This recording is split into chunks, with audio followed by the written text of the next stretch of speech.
Hey there, baseball fans. Ben here, and I am opening this box of factory sealed 1993 Pinnacle Series 1 cards, and I am on the hunt for my 4 favorite players, 2 of which I already got in the first stack, Mark Grace and Nolan Ryan. Also looking for Shawn Dunston and Ryne Sandberg. Plus there's a Nolan Ryan now and then card that would also be nice to get. I'm pulling the bottom right quadrant here, and this, in my experience, has typically been the best quadrant with the best cards in it for pretty much everything. It's an unsubstantiated hypothesis, but that's where I've always seen the best luck. So let's see what we can find in here. And the answer is, I thought that was somebody on the Cubs for a second, but it was Ray Langford. I do like these Pinnacle cards, nice clean design. This is the second year that this was out. Here's Mike Messina. There's a Hall of Fame pitcher. It's a good looking set. There's Daryl Strawberry. 310 cards in this series 1. There's Ricky Henderson. There's a subset. Hometown Heroes. Talks a little bit about what town they're from and what they did there. He's from Oakland, which is where he played all those years. Always a fun thing you can play for your hometown team. Like I always wondered, if I ever came to be a professional ball player, what if I had to play for a team that, I wasn't fond of, and you had to play the team you rooted for as a kid? That'd always be kind of strange, probably. But you probably see the game differently from the inside than you do as a fan. Greg Olson. I never saw him with that facial hair, that handlebar mustache. That's funny. There's John Kruk. Good action shot of him. Robin Ventura. And there's one of the best rookies of the set there. Mike Piazza, 93 rookie prospect. So that's a good one. It's my second one I've gotten of those so far. Look, there's Daryl Strawberry, hometown hero. He's from Los Angeles, and there he was playing for the Dodgers. And he led Crenshaw to the city championship in 1980. So that's a fun one. And there are also these expansion draft. I don't know if I want to call it a subset, but a lot of those expansion draft cards, which is really cool. In 93, it was all about these 2 new teams that came around with the Rockies and the Marlins. Fun time for baseball. And then, of course, just a year later, they have a strike that was crippling to the sport.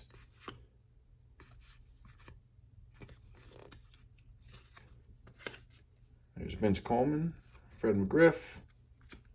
Oh, there it is, Shawn Dunston. That's another one I was looking for my personal collection.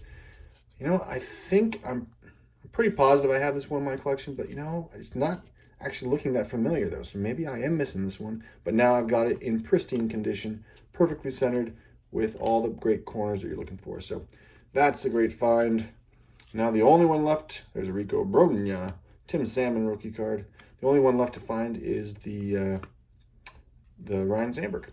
So here's an Idols card with Gary Sheffield, whose idol is Barry Larkin. Actually, it's so funny that he would be his idol because Barry Larkin's rookie year was 86. Gary Sheffield's, I think, was 88. So they're only a couple of years apart.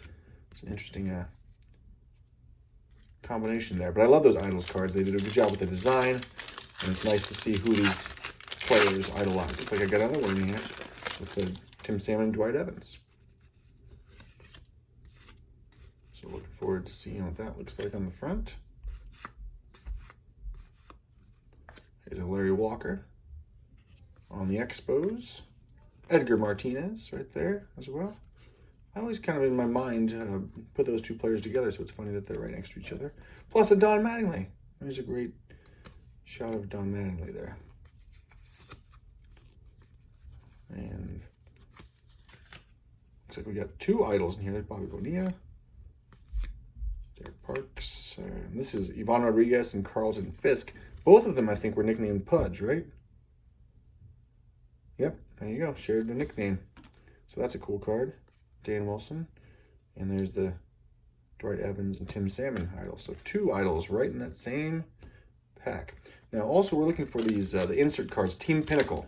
Randomly inserted in here. I expect to get probably 3 or 4 in this box, would be my guess, based on what the odds that I'm aware of. So we'll see if that plays out or not.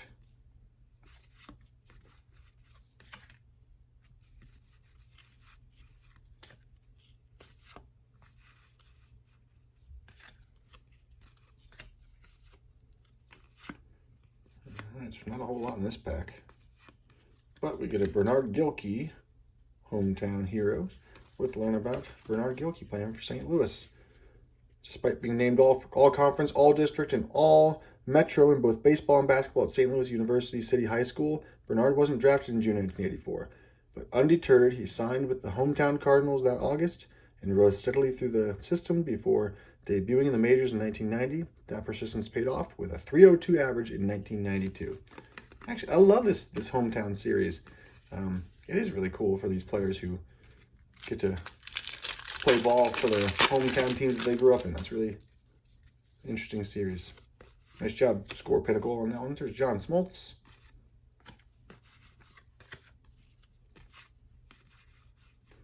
The Eck, Dennis Eckersley right there. Jeff Bagwell, good shot of him. Oh, there it is, Ryan Sandberg. That's another one to add to my personal collection. Rhino. And we have now, there's Roberto Alomar, another Hall of Famer. We've now gotten all 4 base cards from my favorite players that are in this.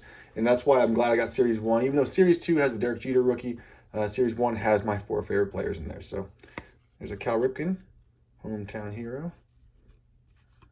And a George Brett, now and then. Look at that. Holy cow, 1973 and 1992. He looks so different in 73. Let's learn about the hometown hero with Cal Ripken here.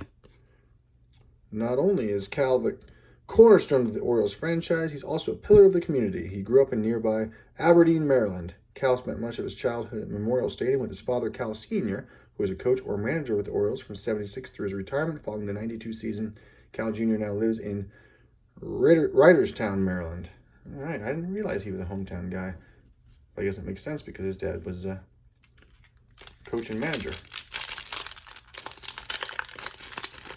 And of course, his brother Billy played with him too. I'm sure that was quite a time for that family. There's Harold Baines, everyone's favorite Hall of Famer. And George Brett.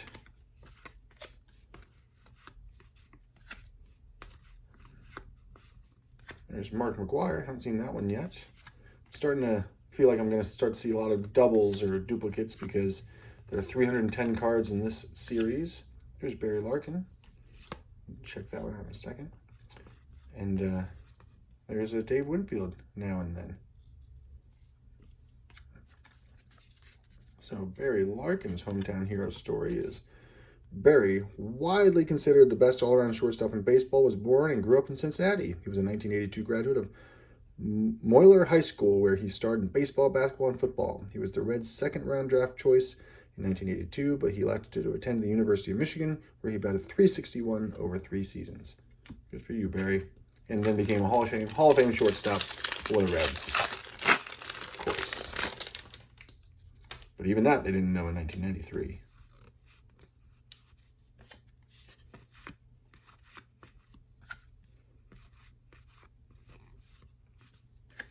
So there's an Albert Bell, Chuck Knobloch.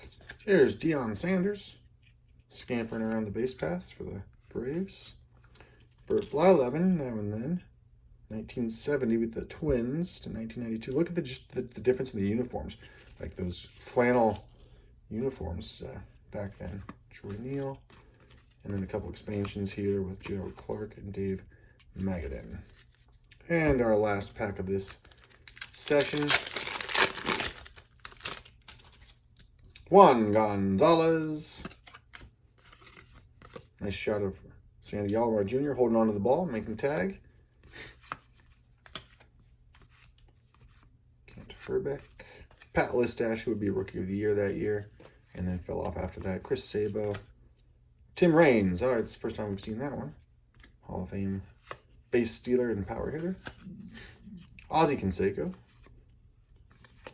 There's Kent Herbeck, another hometown hero, and Phil Clark. Let's learn about Kent Herbeck before we move on.